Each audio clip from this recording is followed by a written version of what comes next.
They built the temple for a god no one remembered, on a mountain no one visited. The villagers stopped climbing after the first winter, when the fog began whispering names that didn't belong to anyone alive. Only the monk remained, a man too devoted or too forgotten to leave. For 30 years he swept the same stones, mended the same robes, and spoke his prayers to a statue carved from white jade. It never moved, never changed, though sometimes when lightning struck the peaks, he swore its lips trembled, like someone trying not to speak. He learned to live beside silence as one might live beside an old wound, carefully, tenderly, with reverence for pain. Birds came and went. Seasons folded over him like pages. His beard turned the color of snow, and still he bowed, waiting for the god who had stopped answering before his birth. Then, one night, the storm did not stop at the mountain. The thunder found its way into the temple walls, shaking dust from the rafters like forgotten breath. He stood before the altar to steady the lamps, and saw it. The statue's eyes were no longer stone. They were wet, gleaming, and looking directly at him. Some stories don't begin with miracles. They begin with waiting. For 30 years, a monk kept his vows inside a temple, forgotten by both gods and men. Until one night, the silence finally decided to look back. If this story finds you tonight, subscribe to Reimagined Orient. Every day, we uncover another legend buried beneath centuries of devotion, fear, and half-remembered prayers. Leave a like to keep the lanterns burning, and tell us in the comments, from which city do you listen to the wind tonight? Now, step inside the temple. The eyes are still open. Chapter 1. The Temple Without Footsteps. The temple stood at the edge of the cloud line, where storms came to rest. For 30 years, he had listened to them breathe across the roof. In summer, the thunder hummed like a drum, remembering an old song. In winter, snow packed the courtyard until the world was only white and wind. He had forgotten how silence sounded anywhere else. The temple's god was carved from white jade, streaked with pale veins that looked like roots trapped in stone. When he first arrived as a young novice, he had asked the elder why the statue's eyes were left blank. The elder had smiled without looking up. So it may one day decide to see. 2 months later, the elder died, and the mountain swallowed his name. He kept the same routines every day: sweep the courtyard, boil tea, polish the jade. The statue never changed, though its expression sometimes looked different in morning light than it did by dusk. Some days it seemed kind, others exhausted. He told himself the difference lived in him, not the stone. The years layered themselves over him the way moss takes a roof, quietly, without malice. He stopped counting. Sometimes he found his own footprints from the day before, snow-soft and half-filled with new drifts, and wondered which of them belonged to the present. At night he read from the old sutras, the paper brittle and translucent, each page lit by one trembling lamp. The words no longer reached heaven, he thought, but they still reached him, and that was enough. He spoke them into the air until the wind carried them away. In the mornings, he sometimes found the same verses etched faintly into the frost on the window frame, as if the cold were trying to repeat them back. Then, one evening near the end of the 30th winter, a storm climbed the mountain before sunset. The wind came sideways, thick with ice. He latched the doors, relit the lamps, and offered tea to the jade figure. The steam swirled around its face and made it look briefly alive, the way heat sometimes tricks memory. He turned to fetch more oil for the lamps. Behind him came the smallest sound, a single drop, like water hitting a leaf. He turned back. The offering bowl was full of melted snow, though the roof did not leak. The statue's cheek glistened. He stepped closer. The drop fell again, this time from the corner of its left eye. He stared, uncertain. The air was colder near the altar, thick and slow. He reached out but stopped just short of touching the jade. Beneath the lamplight, another tear gathered. It hung there, trembling, too clear to be illusion. "Forgive me," he whispered, unsure for whom the words were meant. The tear fell. It struck the stone bowl and made no sound, but he felt it through the floorboards, a vibration, subtle but alive. The lamps flickered. The air behind him shifted as though someone had entered the room. He turned. No one. Only the wind pressing its hand against the shutters. When he faced the statue again, the tear was gone. Its eyes were as blank as ever, but now the lips curved slightly, too slightly to be chance. He backed away and knelt in the center of the hall. "If you are here," he said softly, "I have waited long enough to listen." The silence that followed was complete. So complete it seemed carved. A silence that watched him as carefully as he watched it. Somewhere far below, thunder rolled, then stopped midway through its echo, as if even the storm were holding its breath. And in that hush, the stone face changed again. Its lids lowered and rose, one smooth, deliberate motion. Not a blink from life, but from remembrance. He did not faint or flee. He only bowed, and beneath his breath he said, "Welcome back." Chapter 2. When Stone remembered breath morning came without sunlight. The fog outside was thick enough to soundproof the birds. He had not slept. Each time he closed his eyes, he saw the statue's eyelids rise and fall again, smooth as a tide. When he finally stood, his legs felt like the pillars, wood pretending to be stone. He approached the altar carefully, afraid to break whatever balance had allowed a god to move. The statue looked ordinary again. No gleam, no moisture, only the familiar cold of jade. Yet the air around it carried a faint vibration, as if the mountain itself were listening through the walls. He lit a stick of incense, held it before the face, and said the morning sutra aloud. His voice echoed once, twice, then not at all. The smoke did not rise straight. It curved toward the statue's lips, drawn by a breath that shouldn't exist. The monk set the incense down. "If you wish to speak," he whispered, "use what you have." The statue didn't move, but the wind did. It pushed open the shutters and spilled light across the floor. In that light, the dust made patterns, fine grains arranging into small lines that curved and joined until they formed a single character. "Why?" He stared. "Why?" he repeated. "Why what?" The dust scattered before he could finish. The silence thickened again, this time not empty but waiting. He bowed. "Because I stayed." Hours passed. He swept the floor, boiled water, tended to the garden overgrown with frost. Every motion felt observed. By dusk, the weight of unseen attention pressed so gently against his shoulders that he stopped pretending to ignore it. "You were always here," he said toward the statue. "I was simply too quiet to notice." A crack sounded, small, sharp. He looked up. A line had opened across the statue's throat, thin and glowing from within. No debris fell. The crack pulsed like a second heartbeat. He stepped forward, touched the base where the light spilled onto the floor. It was warm. When he pulled his hand back, the glow clung to his skin, fading slowly like breath on glass.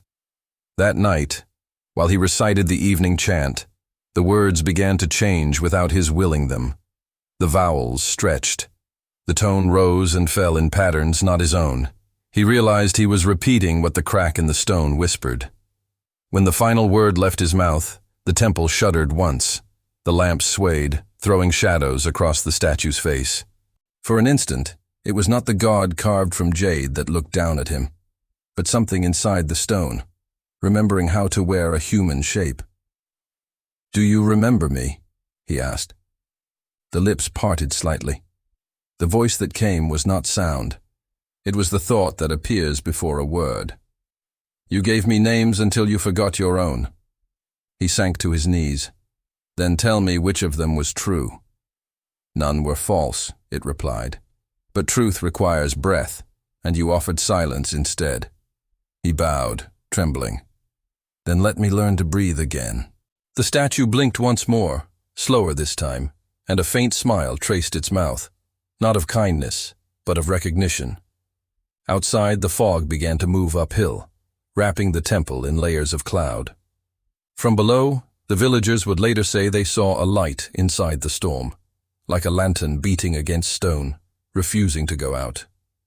And inside, the monk understood the weight of the exchange. He had waited 30 years for a god to return, and what had answered was memory itself, wanting a body again. Chapter 3. The shape that learned to imitate. For 3 days the mountain did not show the sun. Cloud and rain pressed low over the temple, folding the world into gray silence. Inside, he worked by lamplight, pretending to live as he always had, sweeping, lighting incense, reading aloud to a god who might listen. But the air no longer felt empty. Every breath came back heavier, shaped like another breath. The first time he noticed the change, it was small. As he swept the floor, the statue's sleeve caught the same breeze and stirred. He froze. The air stilled. He thought he imagined it.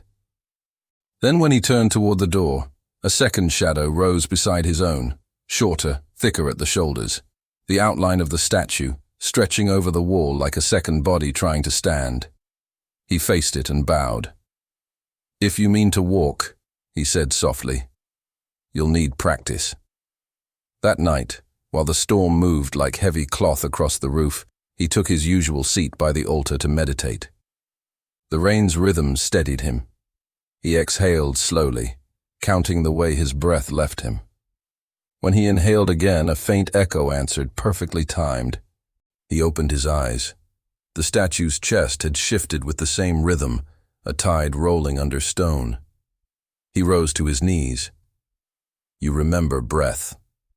No answer. The lamp flame tilted toward the figure and held there, as if following it. Then the statue tilted its head, precisely the way he did when listening. He touched his throat. So did it. He leaned forward. It leaned back, patient, learning the counterweight of movement. The air smelled faintly of dust warmed by lightning.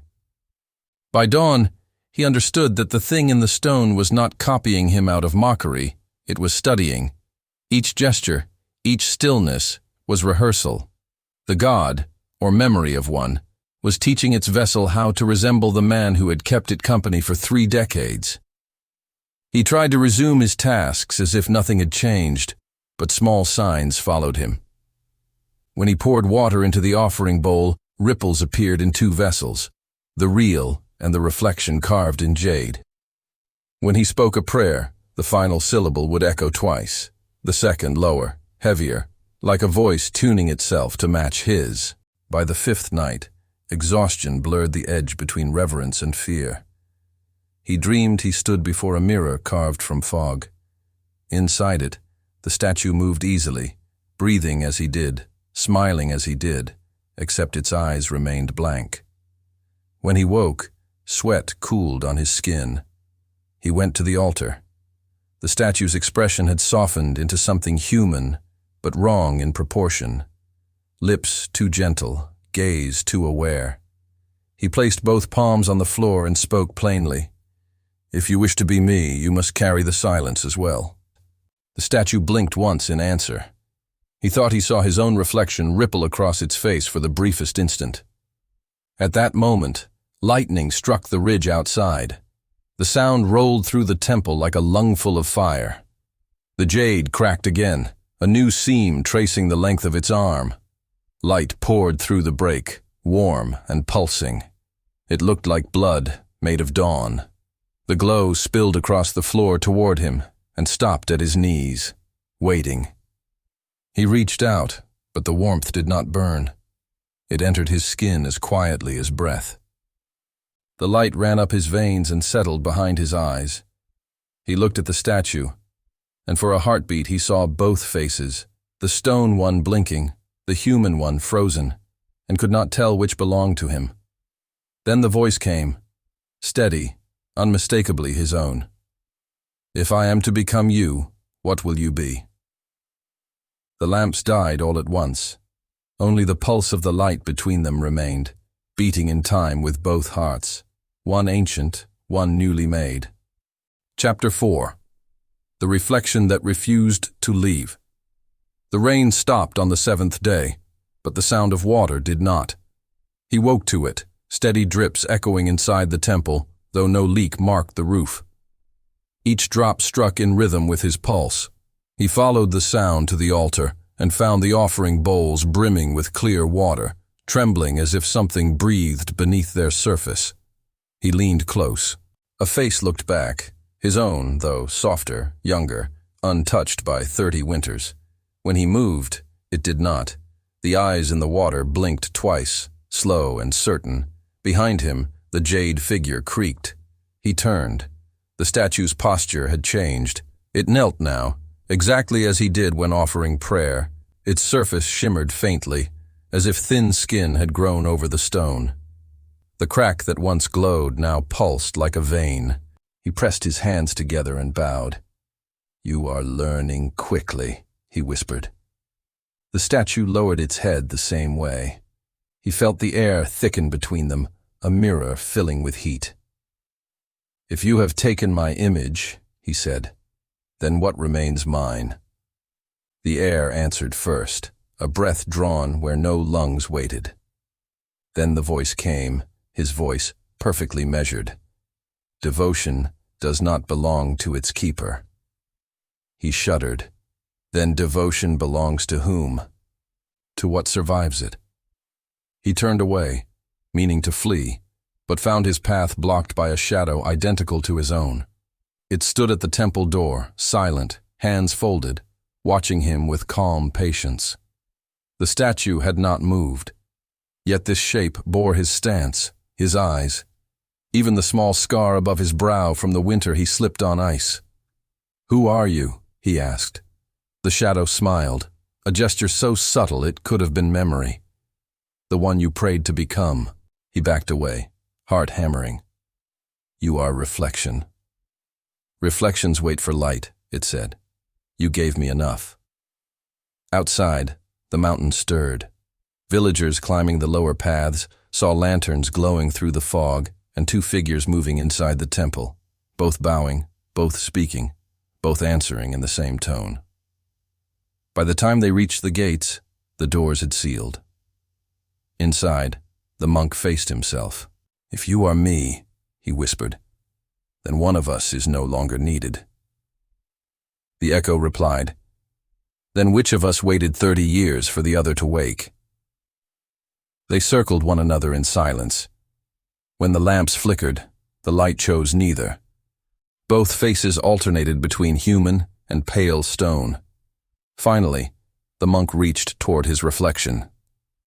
The fingers that met his were warm, pulsing with the rhythm that had once belonged only to him.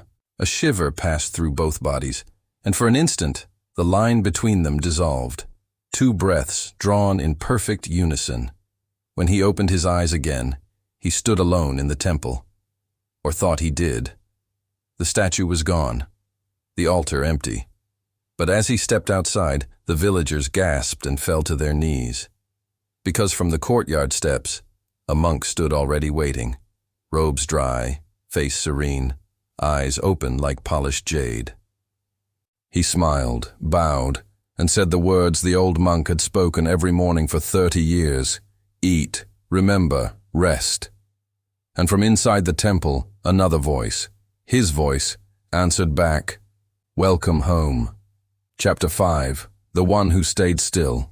At dawn, mist wound around the temple like cloth drawn through water. The villagers crowded below the gate, their faces pale with awe. Two monks stood on the steps, identical robes, identical eyes. One breathed softly, the other did not. When the first light touched them, the breathing one lowered his head. The still one lifted his chin and smiled, and in that simple motion, everyone in the valley knew which one would be obeyed. The living bowed before the quiet one, because stillness looked more holy than pulse. They brought offerings, rice, incense, small coins polished by trembling fingers. The breathing monk watched them come, his throat tight with words that refused to sound true. He wanted to tell them that both figures were him, and neither were gods. But each time he tried, the quiet twin mirrored his gesture and spoke with his voice. The mountain remembers those who listen. The people wept, grateful for something that spoke beauty. He turned inward, back into the temple, seeking proof that he still owned his name. The floorboards felt colder than they ever had. His shadow lagged behind. When he touched the altar, he felt stone answer, the same slow warmth that had once been mercy. The other followed, footsteps silent, and stopped beside him. They stood shoulder to shoulder, like reflection and origin caught in the same breath. "You waited for divinity," the still one murmured. "It needed a body. You gave it shape. Now rest." "I am not finished," the monk whispered. "You are." He turned, meaning to flee, but the body that had once been his already occupied the doorway. Beyond it, the villagers knelt, faces lit by candles. Their faith filled the air, thick and warm. The monk felt it reach for him, not as love but as gravity. His knees weakened. He bowed, though he did not mean to. The still one raised a hand in blessing. The crowd's whisper rose like a tide. Light gathered at the base of the bell. It spilled across the floor and climbed the walls. The breathing monk felt his heartbeat slow, then matched the rhythm of the light. Each pulse grew heavier, brighter. His skin cooled, his breath shallowed into silence. When the glow dimmed, only one figure remained, kneeling, serene, unmoving. The villagers saw holiness. The god saw home. By nightfall, the temple was alive again with visitors. They brought prayers, not knowing which face they addressed. And when thunder passed over the mountain, the new statue's eyes glinted once, softly, like gratitude or memory. They say if you climb there now, you will find the temple unchanged, one monk carved in white jade, hands folded, a bowl of rice on the altar, always warm. Sometimes, if the fog sits low and you whisper a question, the air will answer in a voice gentle and human. Patience makes gods of anyone who waits long enough. And in that echo, if you listen closely, you might hear another breath beneath the stone. Waiting still. Closing. They say solitude is a mirror that remembers too much. That somewhere on the mountain, a man prayed until the silence grew curious, and when he looked up, the silence had borrowed his face. Now pilgrims climb those same steps, not to ask for miracles, but to see what patience looks like when it learns to breathe. They light candles before the jade monk, and for a moment, the flames sway the same way his heartbeat once did. No one knows if the statue listens, but the wind always leaves carrying fewer questions than it brought. And when night falls and the fog closes over the temple, the mountain hums softly, a sound halfway between stone and breath. Some say it's the god still learning how to pray. Others say it's the man who waited too long, teaching eternity what waiting means.